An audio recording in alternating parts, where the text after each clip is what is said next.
Friends of elderly शुरू से ही प्रयास कर रही है कि कुछ ऐसे कार्यक्रम करे जो थोड़े हट के हो और समाज के लिए ज्यादा उपयोगी हो। और चौपाल चर्चा इसी दिशा में हमारा एक प्रयास है, जिसमें हम ऐसे विषय आपके सामने लेकर आते हैं जो सभी कहना चाहते हैं लेकिन कह नहीं पाते। आज का विषय बहुत ही ज्वलंत है और उन लोगों के लिए जो सामाजिक संस्थाओं से जुड़े हैं। संगठन में अपार शक्ति होती है, आप सभी जानते हैं, और मानव कल्याण के लिए सामाजिक संस्थाओं का बहुत बड़ा योगदान है। और कोई भी संस्था तन मन धन से जुड़े कार्यकर्ताओं से ही चलती है। लेकिन प्रॉब्लम जब होती है कि जो लोग अपने नाम के लिए, अपने स्टेटस बनाने के लिए सामाजिक संस्थाओं से जुड़ते हैं। तो चलिए आज हम इस ज्वलंत विषय किस्सा कुर्सी का पर परिचर्चा करेंगे। कहा जाता है कि अकेला चना तो भाड़ भी नहीं फूंक सकता। ऐसे ही अलग अलग हम उतने बड़े काम नहीं कर पाते जितना हम संगठित होकर कर सकते हैं। कुछ समाज का ऋण चुकाने की भावना, कुछ बड़े बड़े लक्ष्यों को साधने की इच्छा ने सामाजिक संगठनों को जन्म दिया और उसमें अनुशासन एवं कार्य संचालन की दृष्टि ने पदों का सृजन किया, क्योंकि बिना नायकों के समूह को संभालना थोड़ा कठिन हो जाता है। आज कमोबेश हम में से अधिकतर लोग सामाजिक संस्थाओं से जुड़े हैं, चाहे सक्रिय हो या नहीं, पर जुड़े जरूर हैं। किंतु कालांतर में सामाजिक संगठनों से जुड़ाव में हम अपने मूलभूत उद्देश्य से कुछ भटक से गए हैं। आज पद पूजनीय हो गए हैं और व्यक्ति गौण। पद पूजा, मीडिया और सोशल साइट्स पर महिमा मंडन ने सारा वातावरण बदल कर रख दिया है। क्या यह सब सही हो रहा है? जब हम सभी से ही सामाजिक संगठनों का निर्माण हो रहा है, तो क्या सामाजिक संगठन सही दशा और दिशा की ओर बढ़ रहे हैं? आइए आज हम सब इसी विषय पर चर्चा करते हैं। हमेशा की तरह ही आज भी हम किसी व्यक्ति विशेष या संगठन विशेष की बात नहीं करेंगे और ना ही जजमेंटल होंगे। बस आपसी चिंतन मनन के द्वारा समाज की एक तस्वीर, उसके विभिन्न पक्ष हम आपके सामने प्रस्तुत करने की कोशिश कर रहे हैं। यदि इसमें किसी की भावना आहत होती है तो आपसे पहले ही क्षमा चाहते हैं। कृपया कोई भी इसे अन्यथा न लें। खुलकर परिचर्चा में भाग लें। तो चलिए कुछ प्रश्नों के साथ इस चर्चा को आगे बढ़ाते हैं। सबसे पहला प्रश्न मैं आपसे करना चाहूंगी कि आप लोग कितने संगठनों से जुड़े हैं? पहले तो एक स्टार्टिंग लेवल में युवा संगठन से जुड़ा हुआ था। बाद में एक बड़ी मंडल से भी जुड़ा हुआ हूँ। अभी भी कुछ बड़े अलग अलग ऑर्गेनाइजेशन से जुड़ा हूँ अभी भी मैं। और कई जगह पे एक्टिव हूँ, कहीं पे नहीं हूँ। कुछ ऐसे ही कुछ ऐसे टॉपिक्स है जिससे थोड़ा मुझे पीछे होना पड़ा। सिर्फ खड़ा हूँ बस। Manmohan Singh. Okay, thank you. लगभग 7 से 8 संगठन है जिनसे जुड़ा हुआ। अरे वाह। ऐसे तो काफी संस्थाओं में इन्वॉल्वमेंट था और एज फैक्टर के कारण अब सिर्फ 4 संस्थाओं में योगदान है या सदस्य हूँ। आरजीए राजस्थानी ग्रेजुएट एसोसिएशन, इसमें पास्ट प्रेसिडेंट रह चुकी हूँ। प्रेसिडेंट थी 5 और 6 में, 2005-6 में। बैंक में डायरेक्टर हूँ पिछले 25 साल से, नेश कोऑपरेटिव बैंक में। और इस सबसे ज्यादा मुझे खुशी मिलती है रेनबो अनाथ आश्रम आश्रिता, जो दूध बावली में स्थित है, उसमें कार्यरत हूँ। और राधा कृष्ण होम नालन नगर, उसमें एग्जीक्यूटिव मेंबर हूँ। पिछले 82 से उसमें कार्यरत हूँ। मैं रामनारायण काबरा अमीरपेट में रहता हूँ। मैं कई संस्था से जुड़ा तो हूँ, सामाजिक से जुड़ा हूँ, इंडस्ट्रियल से जुड़ा हूँ, शैक्षणिक से जुड़ा हूँ। मैं हर संगठन में काफी जो 6-7 संगठन के साथ मैं जुड़ा हूँ। हमारा अमीरपेट के अंदर श्री बालाजी राजस्थानी मंडल बोलकर है, जो आज करीब 230 साल से चल रहा है जी। और जो अपने ऊंचाई पर चल रहा है। आज हम कार्यक्रम जो तो पूरे बच्चों के हाथ में दे दिए है और इतने बढ़िया ढंग से कर रहे हैं कि अब हमें पलट के देखने की जरूरत नहीं है। धन्यवाद। मैं एक तो सामाजिक संगठन से जुड़ी हूँ प्रत्यक्ष रूप से, और एक एनजीओ है, उसमें मेरे हस्बैंड मेंबर हैं, बट लेकिन उसके अंदर हम लोगों का भी इन्वॉल्वमेंट रहता है काफी। एक अगला क्वेश्चन रखना चाहूंगी। आप लोगों ने अभी बताया कि आप लोग संगठन से जुड़े हैं, किसी ने 4, किसी ने 6, किसी ने 8, और बहुत लोगों ने जिन्होंने नहीं भी बताया, हमें पता है कि वो लोग काफी संगठनों से जुड़े हैं। एक क्वेश्चन है कि आप क्या मुद्दा लेके जुड़े हैं संगठन से? संगठन से जुड़ने के पीछे आपका क्या उद्देश्य था? हम शुरू में जो सो भजन मंडली स्टार्ट करे थे जी भजन मंडली में एकता जब आना शुरू हो गई जी तो फिर उसके बाद में हम बालाजी मंडल बोलकर जो सो शुरू करे। जी उसमें हम जो सो ये समझ के शुरू करे थे कि पूरा राजस्थानी समाज एक हो, जी ये हमारी भावना थी जी। और उस भावना को हम जो सो पूरा कर पाए। अमीरपेट के हद तक हमने जितने भी भाई है, यानी हर समाज, माली, अग्रवाल, माहेश्वरी, ब्राह्मण, ये पूरा समाज आज हमारे अमीरपेट के अंदर एक संस्था के अंदर चलता है। आज पूरा जो सो अपने जगह आधी रात को आप आवाज दे दो, बराबर भाग के जो सो आ जाएगा। आज की पोजीशन हमारे अमीरपेट की ये है, और हर कार्य में हमारे यहाँ हर नमूने के पूरे साल भर में 10-12 कार्यक्रम होते हैं। हर कार्यक्रम के अंदर कम से कम 100-150 से कम कोई लोग रहते नहीं, और हर समाज का उसके अंदर जो सो इन्वॉल्वमेंट है।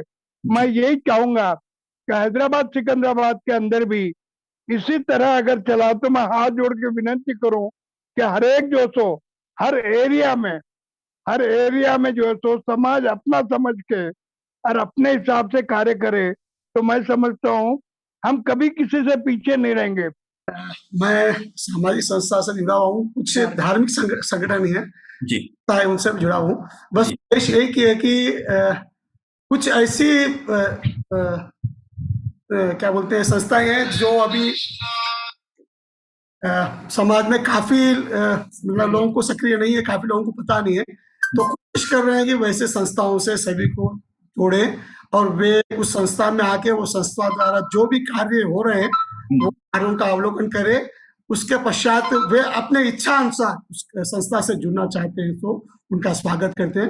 ऐसी संस्था है कि जगन्नाथ मठ माधवदास जीरा, जो स्वामी जी के सानिध्य में काफी कार्यक्रम करते हैं, तो स्वामी जी का आशीर्वाद है। वहाँ पे वृद्धाश्रम है, वेदशाला है और गौशाला भी है, तो लोगों को वहाँ से जुड़ने की। जी मैं 4 संगठनों से जुड़ा हूँ। युवा महेश्वरी सेवा समिति, महेश्वरी फ्रेंड्स डीसी ग्रुप और एक स्टाक इन्वेस्टमेंट ग्रुप। ओके। नहीं, मेरी मर्जी से ही जुड़ा हूँ और सभी एकत्रित करना, समाज को एकत्रित करना मेरा उद्देश्य था और काफी हद तक उसमें सफल भी रहा हूँ। ओके। तो अभी तक जो जवाब आए हैं, मतलब मोर और लेस सबने अपनी अपनी मर्जी से सामाजिक संस्थाओं को ज्वाइन किया है, करेक्ट है? या इसके अलावा किसी का वर्जन है तो प्लीज अपना हैंड रेज कीजिए। कभी ऐसा होता है कि मेरी सहेली ने ज्वाइन किया है, कंपनी है तो चलो, या फिर समाज में सभी किसी न किसी से जुड़े हैं तो मुझे भी जुड़ना है, ऐसे एक भावना से। तो ऐसा अगर किसी का कुछ है तो, क्योंकि हम चाहते हैं कि पूरे उद्देश्य सामने आए। मेरा तो इसमें जवाब है जी कि मैं इतने संगठन से जुड़ा था पहले, तो आधे से ज्यादा तो थे ऑब्लिगेटरी, यानी कि किसी का फोन आ गया जी, दबाव आ गया, करे यार प्रदीप मैं जुड़ा हुआ हूँ, तुम भी आ जाओ। ठीक है भाई, चलो अच्छी बात है, मेरे को नहीं मालूम। जैसे हैदराबाद में कुछ वॉलेंटरी एनजीओ थे, जैसे पीपल फॉर एनिमल है और ब्लू क्रॉस है, इनके तो मेंबर बने। वो चलो एक ये माननीय के समाज सेवा की संस्था थी। फिर ये अग्रवाल समाज में जुड़े, कुछ में जुड़े, तो फिर वही कहानियां जैसे कि आप जानते भी हो कि नाम की भूख और उसके बाद काम की भूख कम। उस पे आगे प्रदीप जी, अभी फिलहाल क्वेश्चन यही है हाँ सही बोले आप, सही बोले। मेरा जो खुद का जो एक्सपीरियंस रहा है जी, तो 70% तो मैं प्रभाव में जुड़ा जी, और 20 या 30% मेरी अपनी मर्जी रही कि मेरे को संस्था का मेंबर बनाया जाए, मैं जुड़ना चाहता हूँ। जी, जी, जी, प्रश्न ऐसा है नवल भाई जी, थोड़ा सा खुलासा करना ही पड़ेगा इसमें। Please please please. एक तो विचारों का आदान प्रदान हो जाए, ये इच्छा थी हमारी जी, कि हम जो विचार दबे हुए रहेंगे उन जी। विचारों का आदान प्रदान करें। एक सबसे बड़ी शुरू से ही हमारी कोशिश रही। दूसरा एक सेवा कार्य भी हो जाता है, कुछ संगठन ऐसे है सेवा कार्य, कुछ धार्मिकता जुड़ी है, कुछ संस्कारिता जुड़ी है और कुछ समर्पण जुड़ा हुआ है। इन सब की भावनाओं को मतलब ये सब इसके पीछे ही है, विचारों के पीछे ही है। एक जो है अंतिम जो कहना चाह रहा हूं मैं, एक मजबूरी है। ओके, ये मजबूरी है हमारी कि समाज के बीच में अगर हम नहीं रहे तो हमारे जैसे लोगों का व्यवसाय अधूरा रहता है। ओके, अगर मैं समझो अकेला चलूं, मेरा जैसा व्यवसाय है मुद्रण का, विज्ञापन का, अगर मैं अकेला चलूं तो शायद अपनी एक झोपड़ी भी नहीं बना सकता मैं। जी, तो थोड़ी सी अपनी कलम की ताकत से और थोड़ा सा आजकल तकनीकी थोड़ी जो बढ़ गई है, कि आप जानते हैं तकनीकी कंप्यूटर वगैरह आ चुके हैं, डिजाइन वगैरह, तो उनको लेकर के थोड़ा सा व्यवसाय को देखते हुए समाज से जुड़ा रहना मजबूरी है समझिए आप, या और कुछ समझिए, इसे और कुछ नाम दे सकते हैं आप। तो ये छोटा सा खुलासा था मेरा। धन्यवाद जी। ठीक। मैं काफी संस्था से जुड़ा हूँ, शैक्षणिक, प्रोफेशनल, सामाजिक और लायंस क्लब, एनजीओ वगैरह सभी हूँ। मेरा एक ही उद्देश्य था कि मेरे छोटे से जीवन में समाज में मुझे बहुत कुछ दिया है, तो मैं अपनी ओर से अगर समाज के कुछ काम आ सकूं, उसी उद्देश्य से मैं सभी संस्थाओं से जुड़ा हुआ हूँ, और कोई उद्देश्य नहीं है। मैं अभी देख रही हूँ कि यहाँ पे सभी मुझसे बड़े हैं। मैं थोड़ा सा अपने बारे में बता दूं कि मैं राधिका बिसानी हूँ, फ्रॉम पिपरिया, मध्य प्रदेश। ओके, होशंगाबाद जिला, अभी बदल के इसको नर्मदापुरम डिस्ट्रिक्ट कर दिया गया। हरदा होशंगाबाद जिला हमारे माहेश्वरी संगठन का है यहाँ पे। और आपका जो क्वेश्चन था वो यही था कि क्यों जुड़े हैं, तो मैं अभी जुड़ी तो नहीं हूँ, पर मैं जुड़ना चाहती हूँ। अभी मेरे को बोलना नहीं आया था इतनी देर से, इसलिए मैं बोल नहीं रही थी। पर जैसे अभी भट्टर जी ने बोला कि व्यवसाय से जुड़ी हुई चीजें, मैं सीए फाइनलिस्ट हूँ। तो मुझे ऐसा मतलब मुझे भी घर में यही बताया कि आप लोगों के बीच में जाएंगे तो आपके व्यवसाय के लिए, मतलब कल को चल के जब आप प्रैक्टिस करेंगे या कुछ भी काम करेंगे तो आपको बहुत फायदा मिलेगा। और प्लस मतलब मल्टीपल लोगों के जो थॉट्स हैं वो आपके पास आएंगे। जब आप लोगों के बीच में जाके उनसे बात करोगे, आपके बोलने का तरीका भी चेंज होगा।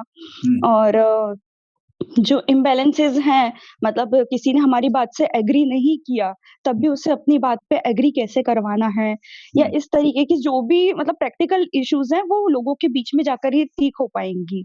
इसलिए समाज से जुड़ना चाहिए। बिल्कुल बिल्कुल, इंडिविजुअल नाम भी होना चाहिए आपका। ओके। मैं जब स्टार्टिंग में जुड़ा था महेश्वरी युवा समिति से, एक नया युवा संगठन फर्स्ट आई थिंक यहाँ पे अपने के हिसाब से नया बना था। तब दोस्तों के साथ में भी मिल सकते, नेटवर्क बना सकते, दोस्ती बनेंगी, फ्रेंडशिप होंगी। वो हिसाब से जुड़ा था। जो धीरे धीरे हल्लो जैसे जैसा टाइम गया, थोड़ा समाज के लिए भी कुछ करेंगे, कुछ कर सकते हैं अपन भी बोल के एक कॉन्फिडेंस आया था, वो हिसाब से जुड़ा हुआ था। अभी भी जुड़ा हूँ इनडायरेक्टली, बट थोड़ा कम पहले से। Okay okay. और आधा जवाब तो नंद भैया ने दे दिया, थोड़ा बहुत वो भी है। अपनी पहचान प्लस अपना जो प्रोफेशन है उसको पब्लिश करने के लिए भी थोड़ा हेल्प होगा, वो हिसाब से भी जुड़ा हुआ हूँ अभी भी। हाँ, नहीं हूँ, अभी भी हूँ और रहूंगा भी आगे तक। तो अगर हम इस प्रश्न को समराइज करें तो हमें ये समझ में आता है कि हम अलग अलग कारणों से समाज में जुड़ते हैं, सामाजिक संगठनों से।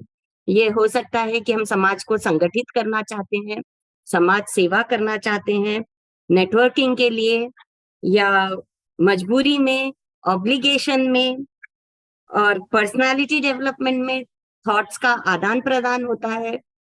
हम नई नई चीजें इंटरैक्शन के द्वारा सीखते हैं। क्या आपको लगता है कि आप जिस कारण से जुड़े थे वो उद्देश्य पूरे हो रहे हैं? देखो साहब, सच्चाई थोड़ी सी कड़वी रहेगी, जी। लेकिन मेरा तजुर्बा ये रहा है कि 90% संस्थाएं, 90% बोल रहा हूँ साहब, अपना उद्देश्य पूरा कर ही नहीं पाते। नहीं, एक मिनट मैं आपको रोकना चाहूंगी। हम बोल रहे हैं कि आपका उद्देश्य पूरा हुआ, सामाजिक संस्थाओं के उद्देश्य पे हम बाद में जाएंगे। हम बोल रहे हैं मेरा कि उद्देश्य आप जिस तो उद्देश्य से जुड़े थे वो पूरा हुआ या नहीं? नहीं हुआ, नहीं हुआ। थोड़ा उस पे आप बोलेंगे? 90% पूरा नहीं हुआ जी, क्योंकि मैं उनका जो नाम, उनका सिस्टम देख के या उनकी जो बुक में लिखी हुई चीजें देख के या उनकी बताई चीजें देख के जो जुड़ा था, एक्चुअल में वो नहीं चल रही थी। समाज सेवा की आड़ में जो या दूसरी चीज की आड़ में कुछ अंदर दूसरा खेल, जिसमें स्पेशली एक तो रहती है ईगो, अपने आप को वहां बैठ के चौधरी समझ लेना और अपने विचार ला देना और उसका पैसा लेना, इस तरह की चीजें आई ना, वो मेरे विचारों से मेल नहीं खाई। जी जी जी। तो मेरा ये मानना रहा कि मेरा उद्देश्य पूरा नहीं हुआ करीब 90%। जी जी। मैंने भी यही सोचा है कि हर जगह उद्देश्य पूरे नहीं होते हैं। हम सोचते कुछ और होता है और जाते कहीं और हैं। क्योंकि जब भी मैं देखती हूँ कुछ प्रोग्राम करने का या कुछ वैचारिक संगठन, तो मत अलग अलग हो जाते हैं और जहाँ पे मत ज्यादा होता है अपने को उसी ओर चलना पड़ता है। संगठन तो सभी बनाते हैं और अच्छे ही बनते हैं, और एज अ अध्यक्ष जो मैं कहती हूँ मोस्टली वो ही होता है, उसका नहीं, फिर भी हमारे उद्देश्य पूरे नहीं होते हैं। संगठन का मतलब होता है कि सब एकजुट होके काम करें, और मैं देखती हूँ संगठन में मेंबर्स तो बहुत होते हैं, सदस्य बहुत जुड़ जाते हैं, काम करने वाले सिर्फ 7-8, 5-7 मेंबर्स ही रहते हैं जो वो संगठन को आगे लेके जाते हैं। तो मेरी सभी से यही विनती है कि आप जब संगठन से जुड़ते हैं तो उसके कार्य, प्रचार और उसमें जो जो कार्य होते हैं वो सामाजिक होना चाहिए, जहां से अपन समाज के लिए हितकर हो, और उसी के और अपन बात करें। कुछ उद्देश्य पूरे नहीं होते हैं, वही तो बात कर रही हूँ मैं भी, कुछ उद्देश्य होते हैं और कुछ नहीं होते हैं। मैं बंसल जी की बातों से पूर्णतः सहमत हूँ। 90% कहा उन्होंने, मैं 5% और बढ़ा देता हूँ उसको। देखिए बिल्कुल सच है, ये बंसल जी ने बहुत कड़वी बात कही, खारी बात कही, क्योंकि हमने देखा है कारण पीछे हटने का हमारा, क्योंकि हमारी जैसे कि विषय चल रहा है कि हम ये देखते हैं कि चापलूसीता, पदलोलुपता, स्वयं का सम्मान, एकाधिकार, ये सब जो चीजें देखते हैं हम, इसलिए हमको कभी कभी जो है पीछे हटना पड़ता है। काफी संस्थाओं के जहां पर अच्छा लगता है जुड़ जाते हैं, फिर कहीं शुरू हो जाता है फिर हट जाते हैं, तो जहां जहां अच्छा लगता है जुड़ जाते हैं, जहां जहां हटना है हट जाते हैं। तो एक सबसे बड़ी चीज यही है कि भाई यही देखा हमने कि भाई सुबह जो है हमारा उद्घाटन समारोह, दोपहर में सम्मान समारोह, शाम में समापन समारोह, खत्म हो गया। धन्यवाद, बहुत बहुत धन्यवाद। जी जी जी। मैं जिस संस्था से जुड़ा हुआ हूँ वहां पर जितने मतलब हम लोग कार्य कर रहे हैं उसमें 100% हमें सफलता मिल रही है, और काफी लोगों को उसमें हम लोग जोड़ने का प्रयास कर रहे हैं, वो काम भी हो रहा है। तो मैं ऐसा नहीं कहूंगा कि नहीं हो रहे हैं, वो अपने पे है कि हम लोग क्या चीज लेके आगे चल रहे हैं, हमारा उद्देश्य क्या है। अगर उद्देश्य सही रहा और आपकी इच्छा सही रही, प्रबल रही, तो मैं समझता हूँ कोई चीज आसान नहीं है। आपकी दिक्कतें आती हैं, हर एक संस्था में अपनी अपनी दिक्कतें होती है, लेकिन भगवान की दया से, गुरु जी के आशीर्वाद से हमें तो अभी तक तो 100% हमें मिला, सफलता मिली है। तो इसका हम यह समझें कि थोड़े उद्देश्य पूरे हो रहे हैं, थोड़े नहीं हो रहे हैं। नहीं हो रहे हैं कारण पर भी थोड़ी बहुत बातचीत हो चुकी है कि कहीं लोगों का डिफरेंस हो रहा है, कहीं लोगों का उद्देश्य एक नहीं है, ऐसे अलग अलग कारण हमको थोड़ा समझ में आ रहे हैं। अब एक बात होती है कि संगठन को, जैसे अभी लीला दीदी ने बताया कि वो अध्यक्ष है, तो संगठन को आगे ले जाने की जिम्मेदारी काफी कुछ जो पद पर हैं उन पर भी होती है, संगठन के उद्देश्य को पूरा करने की। जो आपका उद्देश्य होता है आप उस हिसाब से उस संगठन से जुड़ते हैं। मैं समझती हूँ कि आप सभी इससे सहमत होंगे कि आपका अगर धर्म का उद्देश्य है तो आप धार्मिक संगठन से जुड़ेंगे, अगर समाज सेवा का उद्देश्य है तो आप जो सामाजिक सेवा कर रहे हैं उनसे जुड़ेंगे, तो उस संगठन का उद्देश्य उन पर जो पदों पर आसीन हैं उनके हाथ में होता है, उसे पूरा करना। तो उनसे आपकी क्या अपेक्षाएं हैं? जो पद पर जुड़े हैं उनसे सदस्यों की क्या अपेक्षाएं हैं? मैं सोचता हूँ कि प्रेसिडेंट जो भी पोस्ट वाले हैं, जो नीचे वाले हैं, उन पे 100% विश्वास करें उन पे, ना कि उन पे संदेह, उन पे डाउट रखे। अगर किसी को मेरे बारे में पता करना है तो मुझे पूछे कि मैं क्या हूँ, मैं क्या सोचता हूँ, मुझे क्या चाहिए, ना कि बाजू वाले के पूछे मनोज क्यों, मनोज क्या ना, देखो कहीं हाल चाल है, देखो क्या को आदमी है, उसको पूछेंगे तो उसको थोड़ी मालूम है मैं क्या चाहता हूँ। डायरेक्टली जो पोस्ट वाले हैं नीचे वाले से डायरेक्ट पूछ सकते हैं, भाई मनोज तू भी है साथ में, आप भी हो साथ में, आपको क्या करना है, मतलब इंटेंशन क्या है। मतलब मनोज से जो भी बात करनी है, उसके बारे में कुछ पूछना है तो डायरेक्ट मनोज से पूछे, किसी और एग्रीगेटर से नहीं पूछे। करेक्ट? किसी से पूछेंगे तो उसको थोड़ी 100% पता होगा। ठीक है, तो मतलब आप अगर किसी को एग्जीक्यूटिव बॉडी में लिए हैं तो एग्जीक्यूटिव पे भरोसा कीजिए, उसके बारे में अगर आपको कुछ डाउट है तो आप डायरेक्ट उससे बात कीजिए। ठीक है, यही बात है ना? ठीक है, थैंक यू मनोज। देखिए साहब, कोई भी संगठन चलाना है तो उसको एक फादर की तरह चलाना पड़ता है जी। वो चीज आजकल खत्म हो गई। पिता का क्या सिस्टम होता है कि वो जरूरत पड़ने पे सबको डांट के, अधिकार से डांट के और अपने नियम जो परिवार के लागू भी करता है जी। और सबका यथोचित सम्मान रखते हुए अपना बड़प्पन बना के आगे चलता है जी। लेकिन समस्या ये आती है जी कि जैसे हर परिवार में होता है कि उदंड बच्चा भी होता है, तो उसको उस ढंग से कंट्रोल करना वो नहीं हो पाता। नंबर 2, एक अपने में जो थोड़ा सा इंक्लिनेशन होता है भी इसकी तरफ झुकाव है, उसको कुछ नहीं बोला, दूसरे को बोल दिया, तो लोकतंत्र चल गया जी। आजकल हर कोई आवाज उठा देता है, यार उसको तो नहीं बोला और मेरे को बोल दिया। परिवार में भी होता है। तो एक इन चीजों को जो बड़े लोग नहीं निभा पाते, जो कि मेन एग्जीक्यूटिव जिन्होंने संस्था बनाई होती है, तो वहां विद्रोह होना शुरू होता है। विद्रोह में 2-3 चीजें होती है। कुछ लोग तो वहां रह के लड़ाई करते हैं, कुछ चुपचाप निकल लेते हैं। वो अपनी उम्र के हिसाब से, अपने गरिमा के हिसाब से, अपने समय के हिसाब से वो चीजें बदलती रहती है। तो मेरा जो कई संस्थाओं से हटने का कारण यही रहा जी कि जो उद्देश्य बोल के बनाई गई, तो वहां अगर वो उद्देश्य पूरा नहीं होता तो मैं एक बार वहां इंडिकेट जरूर करता हूँ, साहब अपने उद्देश्य से भटक रहे हैं। yes. वो नहीं माने तो फिर मैं थोड़ा सा सख्ती से बोलता हूँ, फिर भी नहीं माने तो नमस्ते करके बाहर हो जाता हूँ। अब क्या होता है कि नवल जी बताऊँ आपको, एक उम्र की सीमा होती है। जैसे वो राधिका जी हैं, बच्ची हैं, वो उनकी सीखने की उम्र है जी। हम 60 क्रॉस करके तो हम सोचते हैं यार बहुत सीख लिया, ले लवा लिया। तो ये उम्र के हिसाब से चीजें बदलती है, तो फिर हम सोचते हैं अपनी शौक से, अपनी चीज से बात करो, क्यों किनारा किया, बिना बात विवाद क्यों करो। तो हमसे चीज मांगेगा, सहयोग मांगेगा तो सहर्ष देंगे। लेकिन वही बात है कि जी एक उम्र में सम्मान जब आपको समाज से मिल जाता है ना, तो आपके अंदर से सेल्फ ईगो या एटीट्यूड डेवलप हो जाता है। बिल्कुल, बिल्कुल। और आप कभी कभी उससे समझौता नहीं कर पाते। जैसे नवल भट्टर जी हैं, बैठे हैं, वो अभी भट्टर साहब बैठे हैं, वो भी अपने आप में कहती हस्ती है। इस तरह सभी लोग यहाँ अच्छा सम्मान लिए बैठे हैं। वो जिससे भी जुड़ेंगे, वहां वो उद्देश्य पूरा नहीं हुआ तो एक आत्म सम्मान को ठेस पहुंचती हल्की सी, तो वो लड़ना कोई पसंद नहीं करता। और जहां जिस संस्था में पैसा होता है, जैसे पॉलिटिकल संस्थाएं हैं या कुछ मंदिरों में, जैसे गुरुद्वारे में है, बड़े बड़े मठ हैं जहाँ पैसे खाने का होता है, वहां पर चिटपुटाबल आप देखते हो इलेक्शन में कैसे होता है। अभी चर्चा में भी रहा था एक बड़ा इलेक्शन अपने साल पहले, नाम लेना ठीक नहीं है, सबको मालूम है। तो फिर वहां वो लड़ाइयां होती है, उद्देश्य क्या है ये सबको मालूम होता है जी। जितना मुंह खोलेंगे ना वो विवाद ही बनेगा। जी, धन्यवाद प्रदीप जी।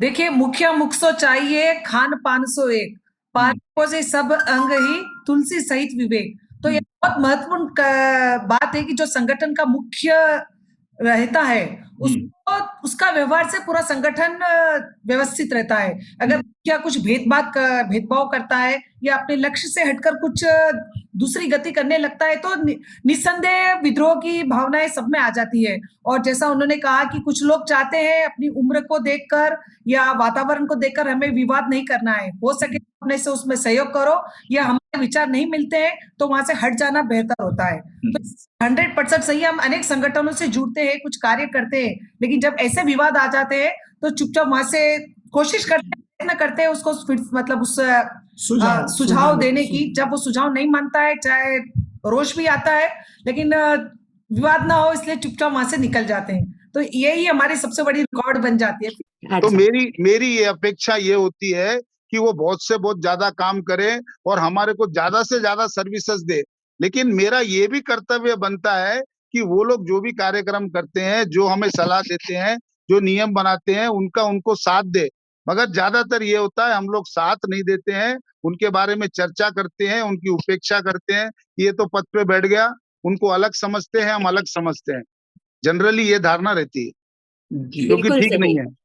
बस 5 बातें बताना चाहूंगा मैं। अपेक्षाएं जो है पदाधिकारियों से, अपने उद्देश्य पर रहे, अपनी निर्धारित कार्यक्रमों को से न हटे, सस्ती लोकप्रियता से दूर रहे और अपने संविधान या बायलास को नजरअंदाज न करे और अंत में अपनी सकारात्मक सोच रखें। बस। तो मेरा समाज के साथ, संगठनों के साथ जुड़ने का महत्व, खास विशेष मेरा योग ये है कि सबके साथ मैं सम्मिलित रह सकूं। अपना प्रचार करने की मेरे कोई विचार नहीं है, न मेरी फोटो छपवाने की इच्छा है। और यहाँ पर भी मैं हैदराबाद में माहेश्वरी मंडल हैदराबाद उत्तर सन 2003 में जब स्थापित किया, तो संस्थापक सदस्यों में से मैं भी एक हूँ। वैसा सदस्य अभी तक हूँ, लेकिन मैं 7-8 वर्ष तक कोषाध्यक्ष के रूप से काम कर मैंने कहा भाई अब आप लोग संभालो। हमेशा एक ही आदमी पद पर रहे ये अच्छी बात नहीं है, नए नए लोगों को भी आना चाहिए। लेकिन नए नए लोग जो आ रहे हैं, मैं ये देख रहा हूँ कि वो सब अपने फोटो छपाने के अंदर ज्यादा रुचि रखते हैं। ये आपके ध्यान में आया होगा। मैं लोगों से हमारी उम्मीद तो ज्यादा उम्मीद में रखूं भी कौन, मैं लोगों के साथ हमेशा साथ में जुड़ते रहना चाहूँ। अब एक नंदीग्राम की गौशाला के साथ जुड़े हुए हूँ। अपेक्षा हमारी की कौन है, मैं लोगों की अपेक्षा है कि मैं काम करना चाहूँ और मैं काम कर रही हूँ। माहेश्वरी मंडल के मानव विभाग को इरादा अगर नहीं है तो मैं ज्यादा इंटरफेयर को नहीं करूँ। कुछ जगह मतभेद को नहीं हुआ, हमारा कोई के साथ मतभेद को नहीं, पर कुछ चीजें यानी कि मैं बोलने के बाद भी लोग माने को नहीं, करे को नहीं। नहीं, ठीक है, ठीक है, ठीक है। अब ठीक है, मैं हमारे बाजू में रह जाऊँ। जब प्रेसिडेंट बन गए आदमी, तो उसमें आमपना पहले तो छोड़ देना कि मैं क्या हूँ, ये भूल जाना। ये समझना कि बाकी जो साथियां हैं अपने, ये मेरे से बहुत होशियार है, मैं बहुत कम समझदार हूँ, और इनकी बात हर समय में पूछना चाहिए और सुन के इनको समझाना चाहिए कि ये करने से ये गलत होगा, ये करने से ये अच्छा होगा। और अगर अपने को समझ में आया कि अपने से छोटा है, वो कुछ सलाह दे रहा है, वो अपने से भी अच्छी सलाह दे सकता है।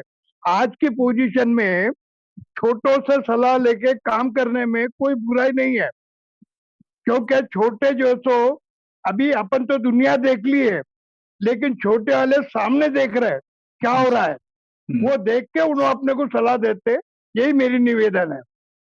तो अगला प्रश्न सभा से मैं ये रखना चाहती हूँ कि जो अध्यक्ष हैं उनकी सदस्यों से क्या अपेक्षाएं हैं। आप लोगों ने भी कभी न कभी सर्वोच्च पद पर भी काम किया है, तो आपकी सदस्य से क्या अपेक्षाएं हैं। हमने देखा कि अध्यक्ष को ऐसे ऐसे होना चाहिए, हमने उनके लिए गाइडलाइंस रख दी। मैं समराइज करना चाहूंगी। हमने कहा कि वह अपने मेंबर्स पर विश्वास करें, उनसे डायरेक्ट संवाद करें, अपना ईगो छोड़ दें, वो कंट्रोल करना छोड़ दें, सस्ती लोकप्रियता छोड़ दें और संविधान से जुड़े रहें, सकारात्मक सोच से चलें, पक्षपात न करें और विद्रोह भी होता है तो उसको सही तरीके से हैंडल करें। Correct, correct. और छोटों से सलाह लेने में ना हिचकेंगे, आज के लिए बहुत बहुत महत्वपूर्ण बात है, क्योंकि छोटों के अभी आजकल नजरिया बहुत बड़ा हो गया है। तो अब मेरा प्रश्न ये है कि अध्यक्ष की क्या अपेक्षाएं हैं सदस्यों से।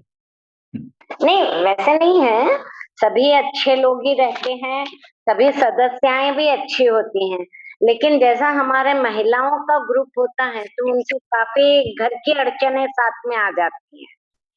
तो सदस्यों से आपकी अपेक्षाएं क्या है। हाँ, जो भी अपन कार्य लेके आगे बढ़ते हैं, कोई इवेंट लेके आगे बढ़ते हैं, तो उसमें सभी सदस्य अपना अपना रोल अदा करें, बस यही रहती हैं। उसमें से कहीं अड़चनें यही होती है कि खाली घर के कार्य की वजह से वो कुछ कर नहीं पाती है। तो मेरा उद्देश्य ये है कि जब अपन कोई संगठन से जुड़ते हैं तो थोड़ा थोड़ा कभी घर के अड़चनों को भी बाजू रख के अपन जब इवेंट आता है, बाकी तो अपन घर का ही करते हैं ना भाई, कोई रोज रोज तो अपन संगठन के काम करते नहीं है, तो वो टाइम पे थोड़ा संगठन का साथ दे तो ज्यादा बेहतर होगा। मैं चाहूंगा कि मैं आज जिस पोस्ट पे बैठा हूँ, प्रेसिडेंट के पोस्ट पर, तो जितने भी हमारे साथ मेंबर है वो भी प्रेसिडेंट बनना चाहिए, और जिस ढंग से मैं संस्था को चला रहा हूँ उससे भी ज्यादा अच्छा चलाने की कोशिश करे, यही हमारी विनंती है। और यही करने से संस्था आज हमारी जो है तो आज हमारी संस्था बहुत अच्छी चल रही है, यही हम अपेक्षा करते हैं, इससे बढ़ के और कुछ नहीं। तो मेरा यही बोलना है जी, अगर हम किसी संस्था के पदाधिकारी हैं तो हम बाकी सदस्यों से केवल डिसिप्लिन की उम्मीद करते हैं। देखिए, संस्था में है तो विचारों का आदान प्रदान होगा, विद्रोह भी होगा, हमारी बात काटी भी जाएगी, लेकिन जब कोई कार्यक्रम फाइनल होता है तो वहां अगर बाकी सदस्य डिसिप्लिन फॉलो कर ले तो समझिए वो संस्था सक्सेस हो जाती है। मैं आपको सिंपल एग्जांपल देता हूँ कि बाहर घूमने गए, वहां टूर बनाया, 50 लोग गए, 5 लोगों की ऑर्गेनाइजिंग कमेटी बना दी, और 5 लोग जब टूर करके आते हैं परेशान होते हैं, एक आदमी यहाँ भाग रहा है, एक को फोटो से फुर्सत नहीं है, एक खाने चला गया, बस में लेट आया, 3 आदमी ऐसे रहते हैं जिनके कारण बस हमेशा लेट होती है। तो ऐसा ही बड़े संगठनों में होता है। तो प्रेसिडेंट केवल या सेक्रेटरी जो भी बड़े लोग होते हैं वो एक अनुशासन की उम्मीद करते हैं, और बस इतना ही चाहिए और कुछ भी नहीं होता। जी जी जी। जो ऑर्गेनाइजेशन के हेड होते हैं उनकी क्या एक्सपेक्टेशन रहती है? जैसे वापस प्रदीप जी का एग्जांपल लेता हूँ, एक घर का मुखिया, घर का बड़ा क्या एक्सपेक्ट करता है कि सबसे पहले तो परिवार में डिसिप्लिन हो, जो परिवार की जो भूमिका है हर मेंबर्स की, जैसे बहू वगैरह हो तो भाई बच्चों को देखे, खाना वाना बनाए, पहले उसको सुचारू रूप से देखे, फिर अगर बच्चे लोग हैं तो कमाए खाएं। वैसे ही एग्जीक्यूटिव बॉडी में जितने भी लोग हैं उनको जो लिया जाता है या चयन करते हैं, ठीक है, कई बार तो चॉइस नहीं होती, लेकिन मैक्सिमम टाइम तो हम लोग ये देख के लेते हैं ना कि किसकी क्या कैपेबिलिटी है, चलो भाई उस टाइप के आदमी की शायद हमको जरूरत है तो उसको लेंगे। और वो लेने के बाद में होता क्या है कि अब छोटी छोटी चीजों से शुरू करते हैं कि अनुशासन, स्पेशली सामाजिक संस्थाओं में, आई एम सॉरी टू से, लेकिन ये बहुत ही नेग्लेक्टेड वर्ड है। आप 5 बजे की मीटिंग का बोलिए, 6:30-7 बजे से पहले मीटिंग चालू नहीं हो। प्रेसिडेंट सेक्रेटरी तो बेचारे मजबूर है कि उनको टाइम से पहले जाके बैठना है, उनका 1.5 घंटा गया, और उनके साथ में जो डिसिप्लिन लोग हैं वो लोग भी अगर मीटिंग में जाके बैठे, भले ही 2 बैठो 4 बैठो, बाकी के 8 लोग बाद में 6:30 बजे आ रहे हैं, तो उनका तो 1.5 घंटा खड़ा हुआ। और आज की डेट में टाइम से ज्यादा कीमती कोई चीज नहीं। किसी भी संस्था की किसी भी मीटिंग टाइम पे नहीं होती। मीटिंग का टाइम कभी भी स्टार्टिंग और एंडिंग अगर डिसाइडेड रहा और 5 मिनट के अंदर अंदर अगर मीटिंग शुरू हो जाती है तो सभी के टाइम का सदुपयोग होता है। अब क्या हो गया, गलती से अगर मीटिंग शुरू कर दी, मेरे बगैर मीटिंग शुरू कर दी, चलो ठीक है, वहां पर भी चलो उसको भी संभाल लेते हैं, लेकिन उसके बाद में फिर क्या डिस्कशन हुआ वो डिस्कशन फिर रिपीट करो, तो मीटिंग फोकस कभी भी नहीं रहती, एजेंडा कभी भी फॉलो नहीं हो पाता। उसके अलावा कोई भी इवेंट रहो, कुछ भी रहो, प्रोटोकॉल्स डिसाइडेड रहते हैं कि किसको क्या करना है, ये क्या नहीं करना चाहिए, वो कभी भी कहीं पे भी फॉलो नहीं करते। कुछ रहते हैं लोग बस जहां फोटो दिखी सामने, बस कैमरामैन कहाँ है उसको पता रहता है कि कौन से एंगल से कौन सा शॉट आएगा, कौन सी फोटो हिंदी मिलाप की है, उसके सामने जाकर बुला बैठे जाए, बाकी वो कहीं सीन में नहीं दिखेगा। मैं एक जनरल परिस्थिति बता रहा हूं, सभी ऑर्गेनाइजेशंस की यही हाल है, कोई बोलता नहीं है। वर्क अलॉटमेंट के टाइम पे कोई आगे आके ये नहीं बोलेगा कि मेरे को ये जिम्मेदारी दो मैं संभाल लूंगा। इक्के दुक्के एग्जाम्पल है, बाकी आपको काम के लिए बोलना ही पड़ेगा, भैया आपको ये काम करना है, उसमें भी गारंटी नहीं है कि वो करेगा, कॉन्स्टेंटली उसको फॉलो अप करना पड़ेगा। कोई चीज की बुकिंग है, छोटी सी बात है, कोई चीज की बुकिंग हो गई, अरे मेरे को 2 दिन टाइम नहीं मिला, मैं 2 दिन बाद जाऊंगा, 3 दिन बाद जाऊंगा, जब तक जो प्रेसिडेंट सेक्रेटरी है जो ऑलरेडी कमिटमेंट देके आ गया है, बैठा है कि हाँ भाई उसको ये इवेंट करना है, उसकी तो टेंशन लगी हुई है कि सबसे पहले हॉल वगैरह बुक होगा तो आगे काम बढ़ेगा। उसके लिए जो बंदा जाके देखना है या जो प्रिलिमिनरी बात करना है वो बंदा जा ही नहीं रहा है, तो काम आगे बढ़ेगा कैसे? तो इसमें क्या होता है, जो चेन ऑफ रिएक्शन है, बहुत इजी है प्रेसिडेंट सेक्रेटरी को बोलना है कि हाँ भाई तुम कुछ नहीं कर रहे या तुम पद पे लेके बैठे हो, लेकिन अगर काम करके अगर ये बात करते हो तो बहुत अच्छी बात है। कोई बिगड़ बोले भाई बैठा नहीं तो क्या करेगा, उसको तो काम करना ही है, जिम्मेदारी जब सिर पे लेके बैठा है, घर का अगर मुखिया बन के बैठा है तो उसको तो कुछ ना कुछ करके साम दाम दंड भेद करके काम तो निकालना ही है उसको। और जितनी भी टीम रहती है, at the end of the day 20 जनों की टीम है तो 3-4 जने ही काम करेंगे, बाकी के 15 डिफंक्ट ही रहते हैं।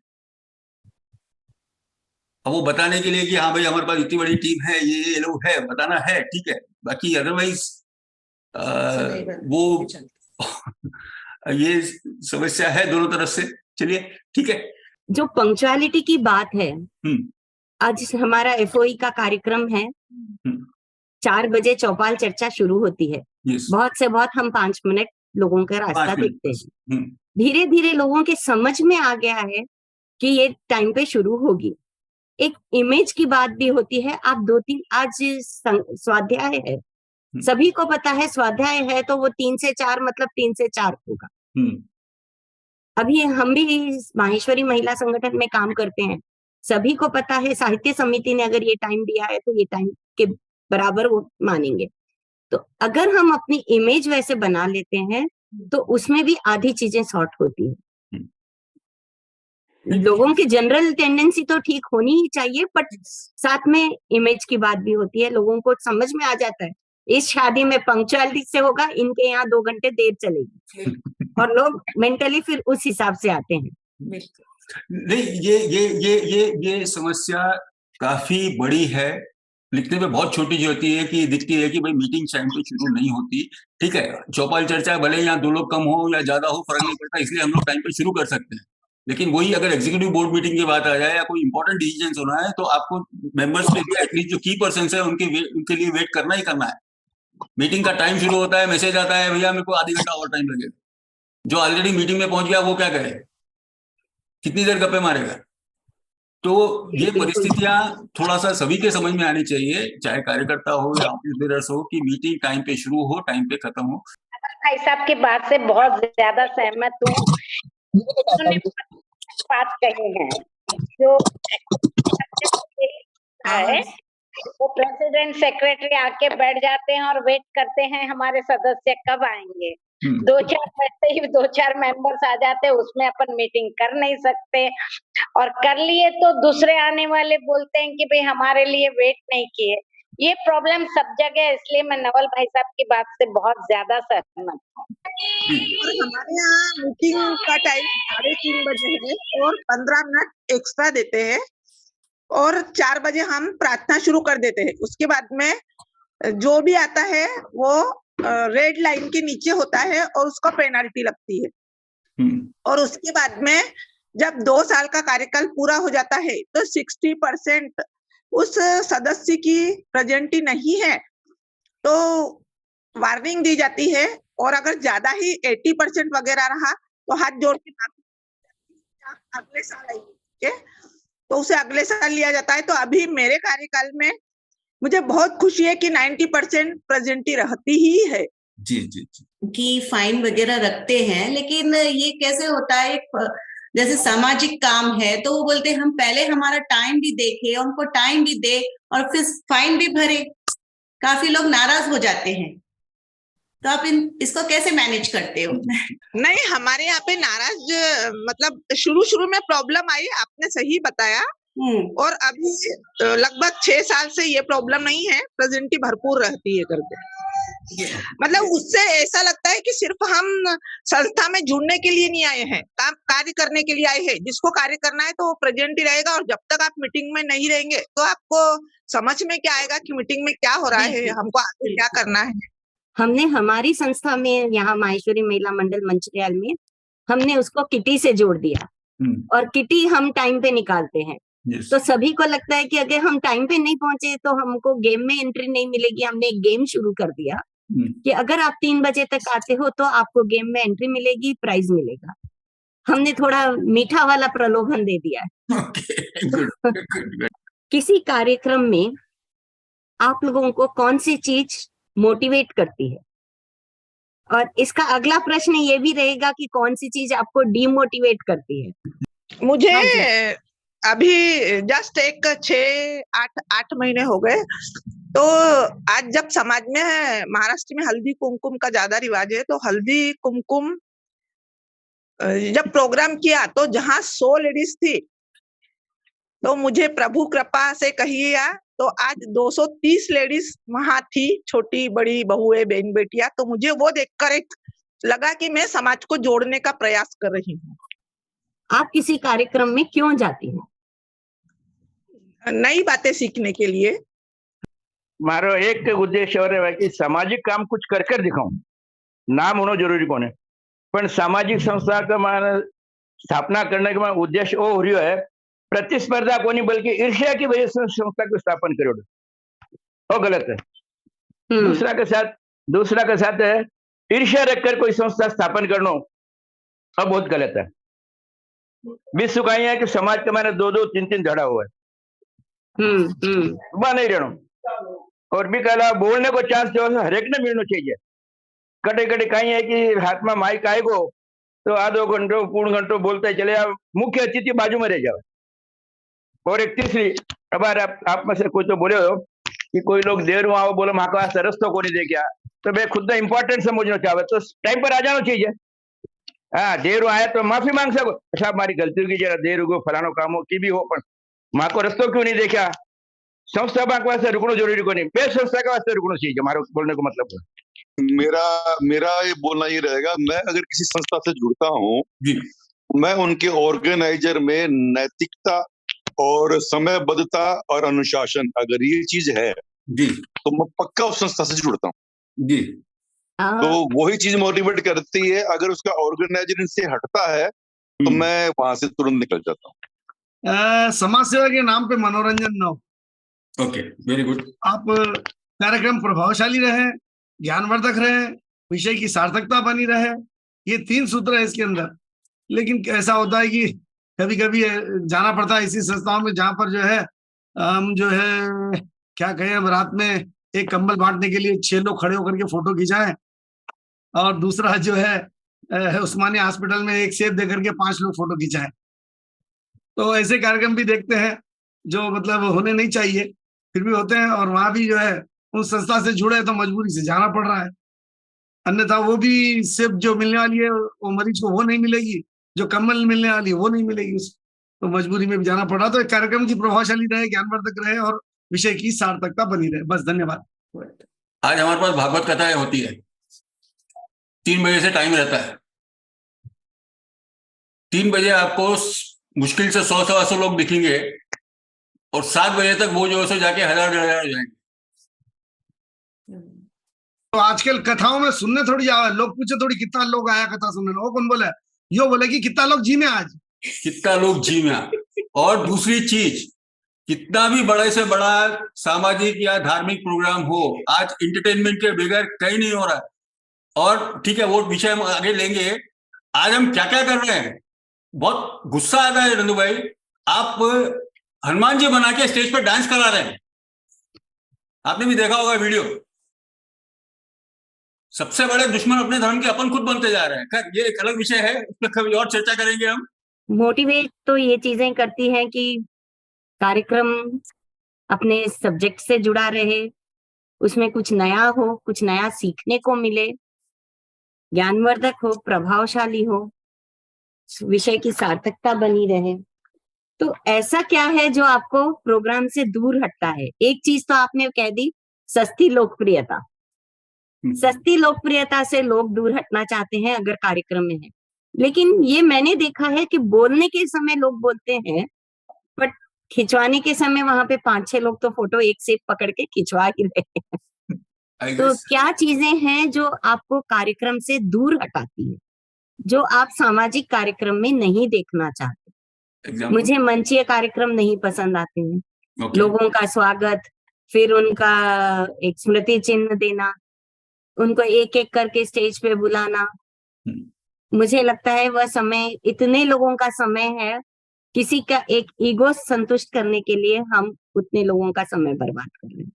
कितने लोगों को लगता है कि मंचीय कार्यक्रम नहीं होना चाहिए? मंचीय कार्यक्रम जरूर होना चाहिए, और जो ये मोमेंटो की बात है या स्वागत की बात है, ये भी थोड़ी होनी चाहिए। क्यों नहीं होनी चाहिए? जब हम कोई कार्यक्रम करते हैं तो मैं तन मन धन सभी चीज की जरूरत होती है। कोई तन से कार्य करता है, कोई मन से कार्य करता है, अपने सुझाव देता है, और कोई धन से करता है। तो हर एक को एक एक्सपेक्टेशन होती है कि जब हम धन दिए हैं या तन दिए हैं या मन दिए हैं तो उसका स्वागत होना ही चाहिए। और जो ऑडियंस बैठे हैं वहां पे, पब्लिक बैठे हैं, उनको भी मालूम होना चाहिए कि ये स्वागत उनका क्यों किया जा रहा है।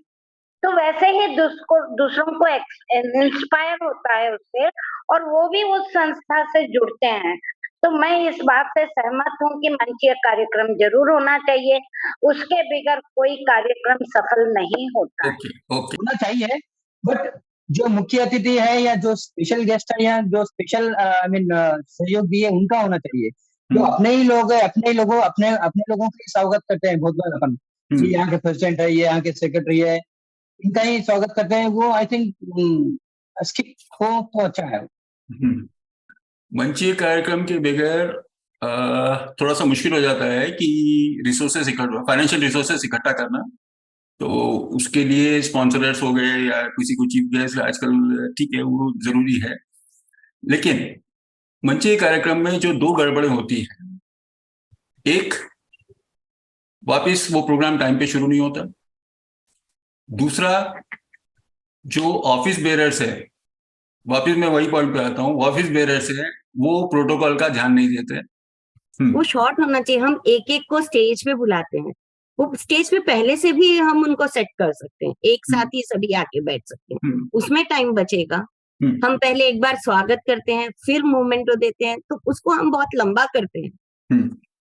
लोगों को एक्नॉलेज करने के और तरीके भी हैं। हम डिजिटल एज में हैं, हम डिजिटल साइंस लगा सकते हैं, क्योंकि एक प्रोग्राम ऐसे भी होता है कि मेन स्पीकर की जो हम उनको बुलाते हैं, लोग उनको सुनने आते हैं, वो कार्यक्रम रह जाता है बाजू में। एग्जैक्टली वही बात कर रहे हैं जी। और मंचीय कार्यक्रम ही चलता रहता है जब तक लोगों का पेशेंस खत्म हो जाता है। इसमें मंचीय कार्यक्रम के लिए जो भी आप वक्ता को बुलाते हैं, वो वक्ता को जो सो आप टाइम पे आने के लिए बोलना चाहिए, लेकिन आपके पीछे बैठे हुए लोग उनको टेलीफोन करते हैं और बोलते हैं कि जो सो अभी लोग आए नहीं, आप आधा घंटा लेट आइए। अब जब खाने का टाइम हो जाता तो आप महाप्रसाद शुरू करना ही पड़ेगा आपको। तो ये जो पीछे बैठे हुए लोग हैं उनको जरा समझाइए कि उनको टाइम पे आने के लिए लेकर आना चाहिए। मैं अब आमंत्रित करना चाहूंगी हम सबकी चहेती डॉक्टर अनुराधा जी जाजू को, और इस विषय पर अपने विचार रखें, समीक्षा प्रस्तुत करें। अनुराधा जी, आपका स्वागत है। मेरे कुछ कंक्लूडिंग प्रश्न है आप लोगों के, क्योंकि आप सभी किसी न किसी समाज से, किसी न किसी संगठन से बहुत वरिष्ठ रूप से जुड़े हुए हैं। लीला आंटी भी यहाँ पे हैं। मेरे कुछ सवाल हैं आप लोगों से, कंक्लूडिंग क्वेश्चंस हैं।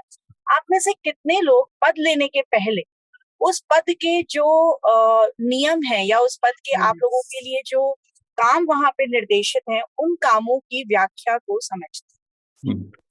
कितने ऐसे हैं जो किसी पद को लेने से पहले पदाधिकारी से ये पूछते हैं कि मुझे वो लिस्ट दीजिए जिसमें काम उल्लेखित, सही मन पे हाथ रख के बताइए। कितने ऐसे हैं जो पदाधिकारी बनने के बाद, जैसे किसी स्कूल या इंस्टीट्यूट में हमारा एक सेशन होता है, एक वार्म अप सेशन होता है, एक इंडक्शन सेशन होता है, जिसमें हम उसके बारे में बच्चों को या उनके पेरेंट्स को समझाते हैं। आप सभी अपने बच्चों के स्कूल में किसी न किसी इंडक्शन प्रोग्राम में गए हो। किसी के बच्चे IIT मेडिकल में जाते हैं तो वहां पे एक प्रॉपर इंडक्शन प्रोग्राम किया जाता है। यहाँ तक कि कॉर्पोरेट वर्ल्ड में भी आप अगर जाएं, विप्रो में, इन्फोसिस में, कहीं भी जाएं, एक कंडक्टिव प्रोग्राम होता है जिसमें उस इंस्टीट्यूट, उस ऑर्गेनाइजेशन के कल्चर के बारे में समझाया जाता है। क्या हमारे संगठनों में, चाहे वो कोई भी हो, मैं किसी का नाम विशेष नहीं लूंगी, लेकिन क्या ऐसे कंडक्टिव सेशंस जिन सदस्यों से हमारी हो रही थी, क्या वो सदस्य कभी मामा जी हम लोगों ने भी एक टीम बनाई, क्या आपकी किसी टीम मेंबर ने आपसे आके पूछा कि ये 3 साल मुझे दिया जा रहा है, प्लीज मुझे बताइए मेरे काम क्या क्या? नहीं। ना तो पदाधिकारी बताते हैं, ना पद लेने वाले खुद के लिए आगे बढ़ के ये बात करते। जो किसी भी ऑर्गेनाइजेशन में जाइए, वहां पे एक सीमा निर्धारित होती है। आप 1 साल के लिए, 2 साल के लिए, 3 साल के लिए मेंबर बनते हैं। जब हम वो मेंबरशिप ले रहे होते हैं तो हमें ये पता होता है कि अगला 2 से 3 साल या 1 साल हमें इसके बारे में पूरे काम करने हैं। तो हम में से कितने उस समय सीमा पर काम करते हैं? हम में से कितने उस समय सीमा का निर्धारण देखते हैं कि अच्छा 2 साल हमें काम करना है, तो ये 2 साल जो है वो हम इस तरह से कंप्लीटली उसके ऊपर डिवोटेड रहें। हम में से कितने, सही बताइए, हम में से कितने हम पिक्चर देखने भी जाते हैं, 1-3 घंटे की हम पिक्चर देखते हैं, खुद के रुपए भी लगाते हैं, पॉपकॉर्न भी खरीदते हैं, और उसके बाद में वहां पर आने वाले जो स्टार्टिंग में जो एडवर्टाइजमेंट्स होते हैं उनको देख के सर पीटते हैं कि अरे 10 मिनट और वेस्ट हो गया, यहाँ पे पिक्चर तो क्या ही बनी थी, पहले ये सब हो गया। क्या ये एक तरह का मंचीय कार्यक्रम वाला एक रूपरेखा नहीं है? एक एडवर्टाइजमेंट, एक वार्म अप होने का, लेकिन हम वहां पे पूरा एंजॉय करें। लेकिन यहाँ पर हम अपना पेशेंस लूज कर देते हैं उस आधे पौन घंटे जहाँ पे मंचीय कार्यक्रम हो रहे होते हैं। और क्या हम एक संगठन में जब जुड़ते हैं तो वहां पे कार्य करते समय, या जब हम पीछे एज अ बैक बेंचर बैठते हैं, कार्य करता है ये उसकी पीड़ा वही जानता है, लेकिन जो बैक बेंचर्स होते हैं जो वहां पे अटेंड करने आते हैं, क्या वो जजमेंटल नहीं होते?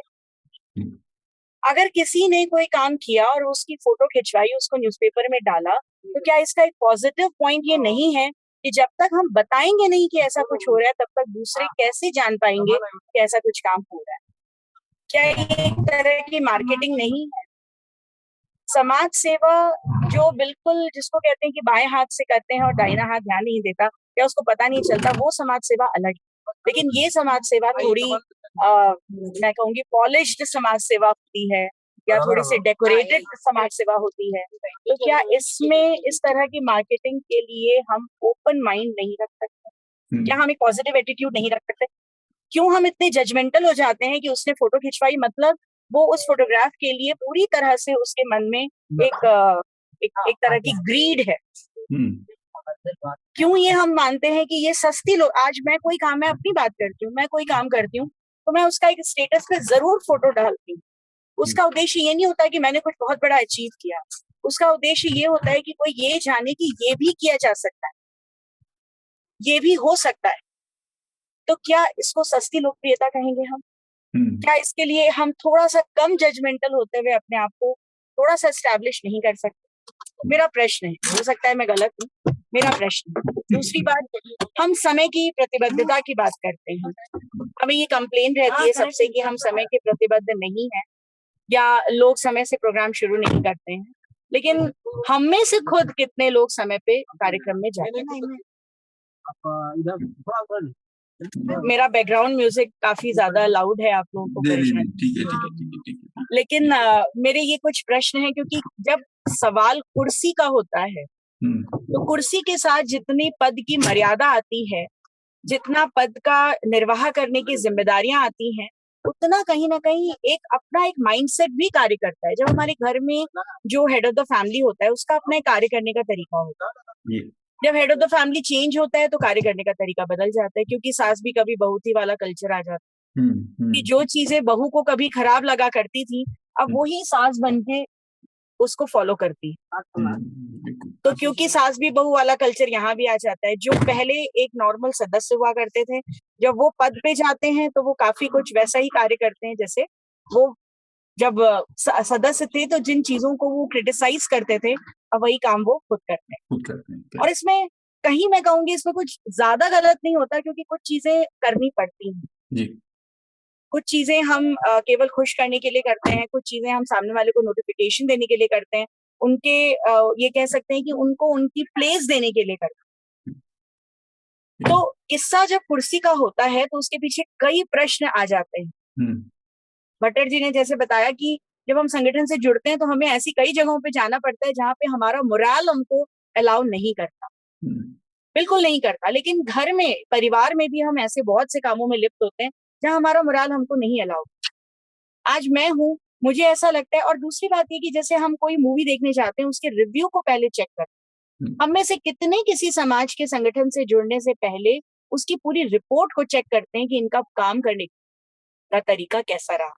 हम जुड़ जाते हैं, क्योंकि आपको नहीं लगता कि कहीं हम खुद में क्लियर नहीं होते कि हम चाहते क्या हैं?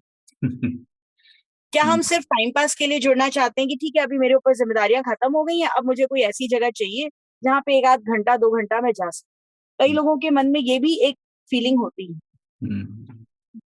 कई बार ये भी एक विचारधारा होती है कि मैं कुछ सीखूं, मैं नहीं कहीं जाऊंगी, मेरा मन लगा रहेगा, मैं कुछ अपग्रेड करूंगी अपने आप को।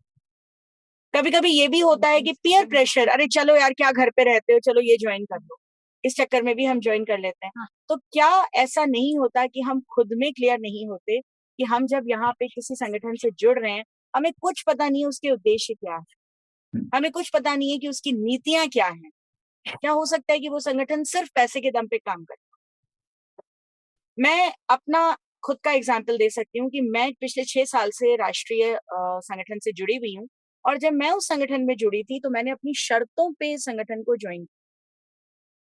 मैंने क्लियर कहा था कि मेरे घर में मेरे बच्चे बहुत छोटे हैं, मेरी मदर इन लॉ खुद सामाजिक कार्यक्रमों में बहुत ज्यादा इन्वॉल्व हैं, तो मैं एक हद से ज्यादा मीटिंग्स नहीं अटेंड कर सकती। अगर सामने वाले को मुझे लेना है, अगर उनको लगता है कि जो मैं कर सकती हूँ उतना काफी है, तो वो मुझे जरूर।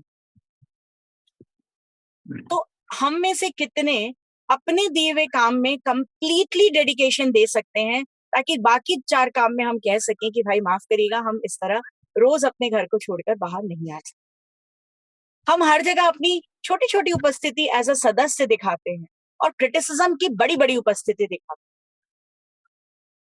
हैं। जैसे बोलते हैं ना, टेबल के इधर एक स्टोरी होती है, टेबल के उधर दूसरी स्टोरी होती है।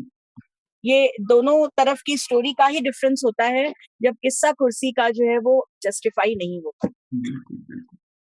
तो मेरे विचारों से हो सकता है आप सहमत ना हो, लेकिन थोड़ा कम जजमेंटल अगर हम हो सके उन लोगों के प्रति जो फोटो खिंचवाते हैं, उनके प्रति, जैसा कि भट्टर जी ने बोला, एक केला देख के 5 फोटो खिंचवाना, लेकिन वो फोटो अगर नहीं खींची तो वो एक केला भी नहीं जाएगा,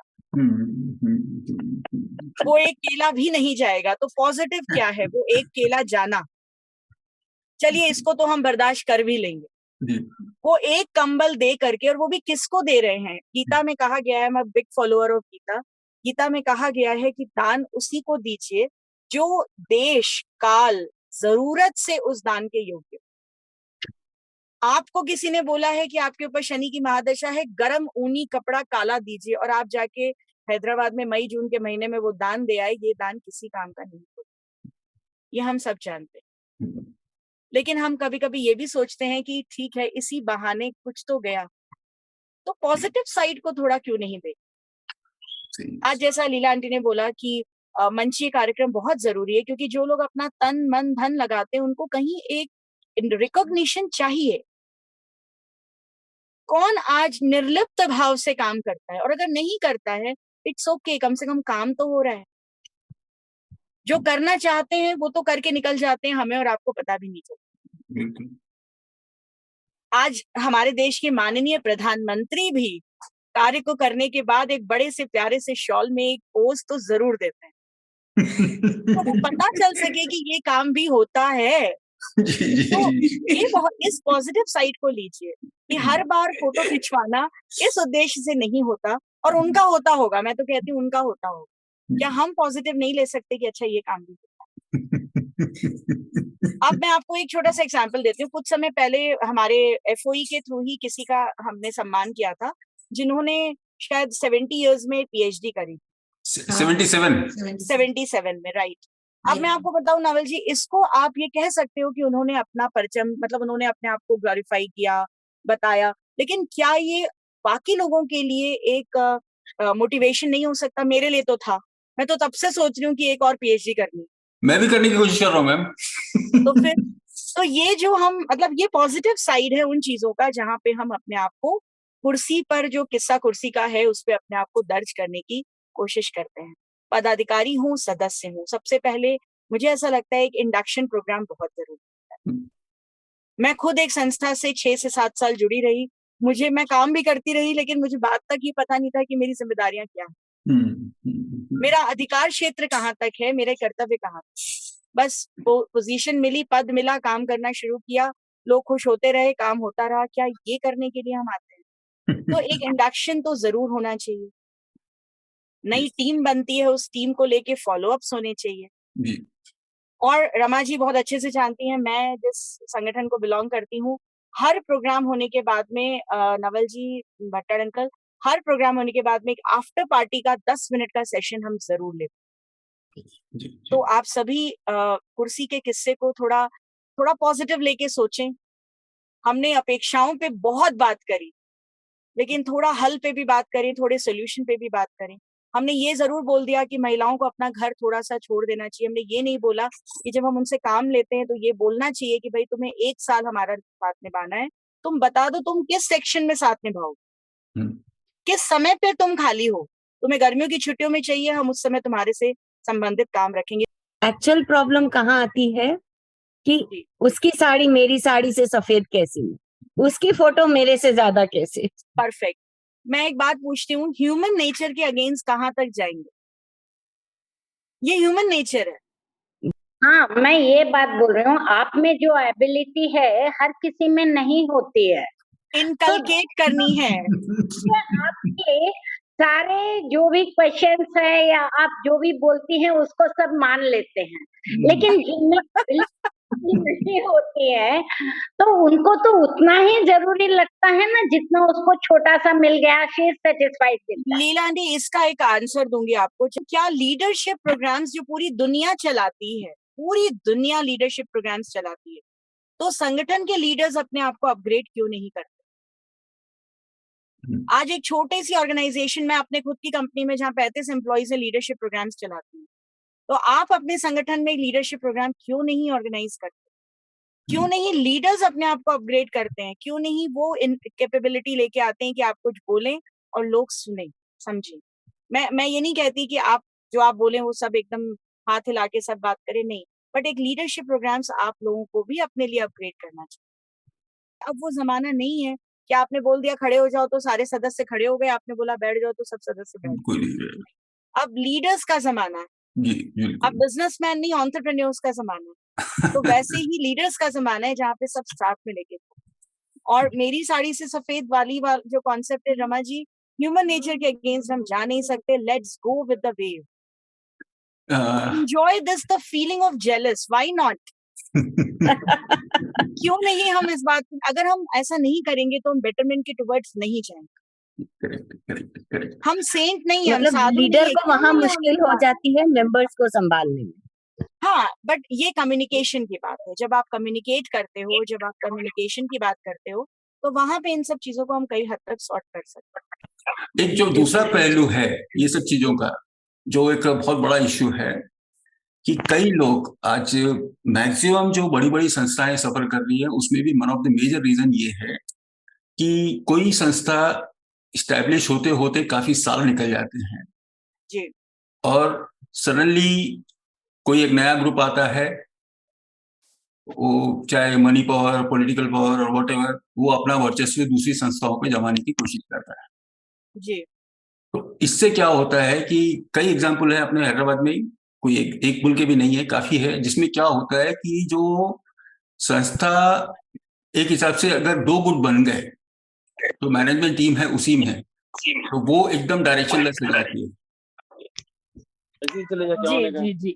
तो ये एक बहुत बड़ा इश्यू है जिसका सॉल्यूशन हमारे पास तो नहीं है, लेकिन अब वही बात हो गई ना कि भाई फोटो के चक्कर में कोई भी आएगा भाई अपने किसी भी पावर से कुछ भी एक सीट लेके, भाई हमको अब आगे चलाना है, आप लोग बहुत साल कर लिए। ये बात आने से क्या होता है ना, पुराने लोग अपनी सीट छोड़ते हैं, नए लोग अपनी ले सकते हैं।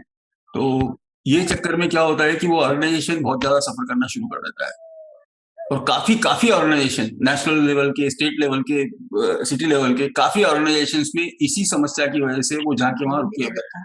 नवल जी, इस पे हमें लगता है कि संस्था है। हाँ, इस टॉपिक पे मुझे लगता है कि एक लीडरशिप प्रोग्राम हमें अलग लेना चाहिए, जिसमें हम इस जो ये क्राइसिस है उससे थोड़ा संगठनों को बचाने की बात कर सकते हैं। वो एक चीज है जो बहुत ही मतलब लाइव है, अभी भी हो रही है, पहले भी होती थी, और काफी ऑर्गेनाइजेशंस, मतलब पूरी लिस्ट है लंबी चौड़ी, अब वो पब्लिक में बात करना ठीक नहीं है। बाकी हर ऑर्गेनाइजेशन ऑलमोस्ट सफर करता है, मेजर ऑर्गेनाइजेशन, क्योंकि पहले जहां पैसा आ गया, पावर आ गया, जहां विजिबिलिटी है, वहां सबको चाहिए उसका केक। जी ठीक है, इसमें कहीं ना कहीं थोड़ा मीडिएटर भी एक रोल प्ले कर सकते हैं, समाज के बड़े प्रबुद्ध लोग। और जहां तक मेरा सोचना है, ये सर्वसम्मति से चुनाव वाली चीजें ज्यादा अच्छी होती हैं, ज्यादा कि अपने आप को प्रूव करने की जगह अगर संस्था में सर्वसम्मति से या एक समिति गठित होके उससे हो तो भी कुछ चीजें सॉल्व हो सकती हैं। और मेरी एक चीज इन सब से भी आगे एक बात और मैं रखना चाहती हूँ, सामाजिक संगठन अपने आप में तो काम कर ही रहे हैं, पर जैसे सदस्यों को साथ चलना जरूरी है वैसे संगठनों को भी साथ चलना जरूरी है। yes. संगठनों में जो आपस में कंपटीशन वाली भावना आ रही है वो गलत है। उस पर भी हमें विचार करना चाहिए, जो भी आज समाज के बड़े पद पर हैं या नहीं भी हैं। लेकिन अगर जैसे आज कुछ अच्छा प्रोग्राम हो रहा है तो उसको सभी लोग मिलकर आगे बढ़ाएं, उसका प्रचार सभी लोग करें। ये ना हो कि अरे उसकी संस्था का नाम मेरी संस्था से ज्यादा कैसे। तो बेसिकली जेलसी जो है उसको थोड़ा सा हमें ध्यान देने की जरूरत है। और समाज सेवा इतना बड़ा क्षेत्र है जहाँ सभी मिलकर काम कर सकते हैं। जूम ऐप पर फ्रेंड्स ऑफ एल्डरली का चौपाल चर्चा का कार्यक्रम आपके उपस्थिति के लिए धन्यवाद। विशेषकर चर्चा में आपने विचार रखने वाले सभी को मैं धन्यवाद के पात्र समझता हूँ। चौपाल का विषय जो किस्सा कुर्सी का जैसे मधुमक्खी के छत्ते में हाथ डाल दिया हो। कार्यक्रम में संयोजिका रमा जी, अनुराधा जी ने कंक्लूड करते हुए इंडक्शन प्रोग्राम के लिए जरूरी है, ये बहुत अच्छा लगा। आप सभी का धन्यवाद। जय श्री कृष्णा। क्योंकि परिपक्वता जब भी आएगी जब तक हम जो है कार्यशाला या कहते हैं व्यक्तित्व विकास के ऊपर कोई कार्यक्रम रख करके उनमें से जो है पैदा करें हम सामर्थ्य लोगों को कि ऊंचे पद पर सीधे आ जाते हैं सीधा। लेकिन नहीं, ऊंचे पद पर आने से पहले वो पहले जॉइंट सेक्रेटरी बने, फिर कोषाध्यक्ष बने, उसके बाद उपाध्यक्ष बने, फिर जाकर के अध्यक्ष बने। तो ये एक बहुत जरूरी है। मुझे लगता है कंक्लूजन में यही है कि एक कार्यशाला अवश्य होनी चाहिए। भले ही हम जो एफओई की ओर से करें कार्यशाला तो बहुत अच्छा रहेगा। क्योंकि मैंने पहले बहुत सी कार्यशाला ली है संचालन को लेकर के, कोई भी कार्यक्रम का संचालन कैसे करना चाहिए। तो आज लगभग जो है 18 से 20 महिलाएं हैं जो संचालन कर रही है। कुछ हमारा भी योगदान है इसमें। धन्यवाद बहुत बहुत। कार्यशाला अवश्य होनी चाहिए इस पर। धन्यवाद। सभी समाज के संगठन के ऊपर एक कार्यक्रम रखी है जिसमें कई समाज के संगठन बहुत अच्छे हैं और कुछ समाज के संगठन है ही नहीं, खाली जो तो नाम के लिए संगठन है, कार्य के लिए नहीं है और सब अपनी अपनी टुप्पी जमा के चलते हैं।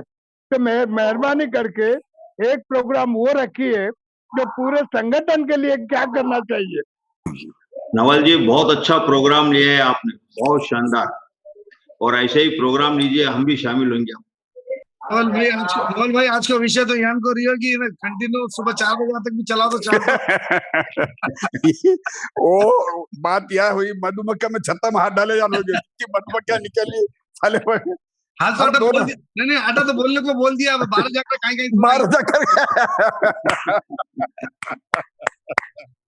नहीं, हम तो चाहते हैं कि चर्चा बढ़ती रहे, चौपाल से निकल के और आगे तक चले। नहीं, विशेषकर मेरे को एलियन सोनी जी की बात मेरे को विशेष अच्छी लगी।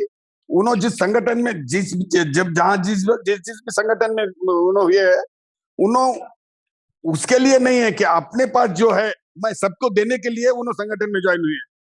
मतलब वो तो अच्छी बात लगी। वो मैं बताना चाहूंगी अब मेरा पर्सनल अनुभव।